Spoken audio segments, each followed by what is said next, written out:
Saya rasa tadi sudah cukup jelas ya, bahwa TL ini tadi yang pertama adalah telah memberikan penugasan kepada perusahaan ya untuk mengimpor gula kristal mentah menjadi gula yang kemudian diolah menjadi gula kristal putih dalam rangka stabilisasi harga gula di masyarakat. Karena pada saat itu gula langka, harga melambung tinggi. Padahal seharusnya yang berhak melakukan impor gula untuk kebutuhan dalam negeri dalam rangka stabilisasi adalah BUMN yang ditunjuk oleh Menteri Perdagangan. Itu pun adalah seharusnya gula kristal putih, bukan gula kristal mentah. Ya, sudah jelas? Saya kira begitu ya. Ada yang lain? Cukup? Oke, karena tidak ada lagi, saya kira kami sampaikan terima kasih. Ya.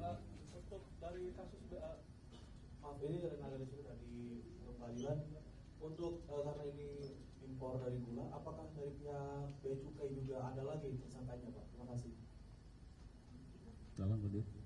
Baik, untuk tersangka lain, ya kita ikuti perkembangan dari hasil penyidikan. Artinya tidak menutup kemungkinan akan bertambah tersangka lain apabila telah ditemukan bukti yang cukup bahwa yang bersangkutan telah melakukan tindak pidana korupsi.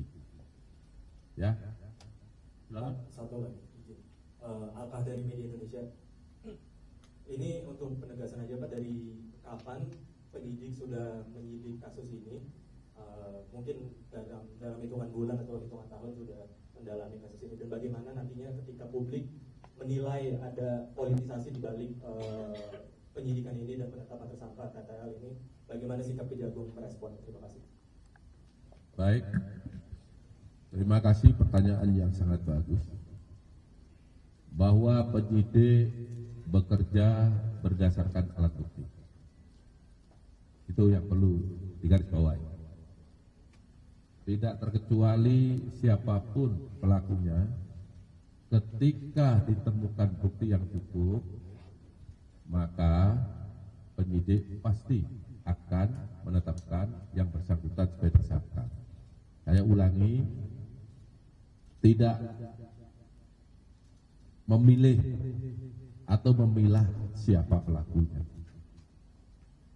sepanjang memenuhi alat bukti yang cukup. Terima kasih. Ya.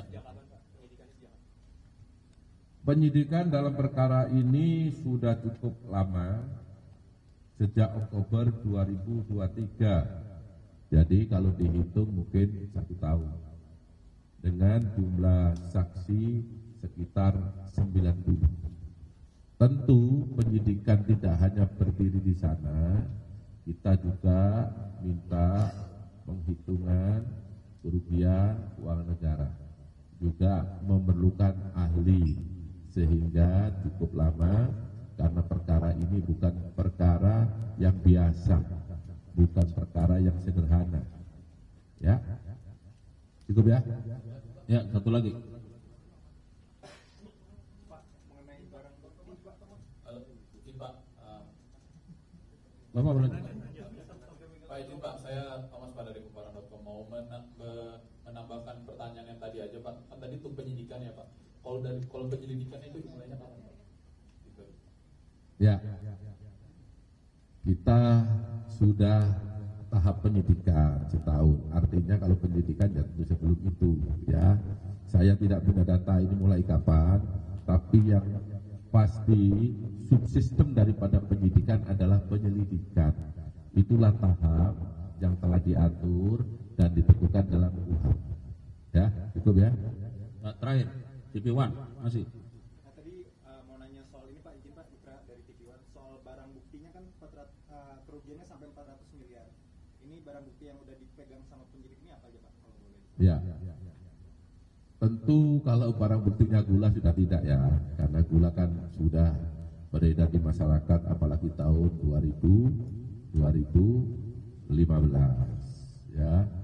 Bukti yang telah kita dapat, satu, catatan, dokumen, keterangan saksi, ya, keterangan ahli, itu bukti.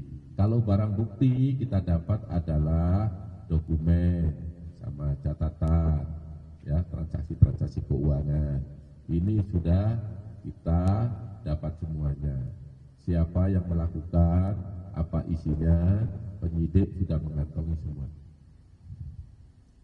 Baik, saya kira demikian ya, rekan-rekan media. Sekali lagi kami menyampaikan terima kasih dan penegasan tidak ada politisasi dalam perkara ini ya. Dan kami sangat bersyukur rekan-rekan media terus melakukan dukungan, support, dan ini bagian dari support masyarakat. Dan kami terus mengharapkan dukungan supaya kami terus bergerak ke arah yang lebih baik. Saya kira demikian. Mohon maaf kalau ada kekurangan. Billahi taufiq wal hidayah. Assalamualaikum warahmatullahi wabarakatuh.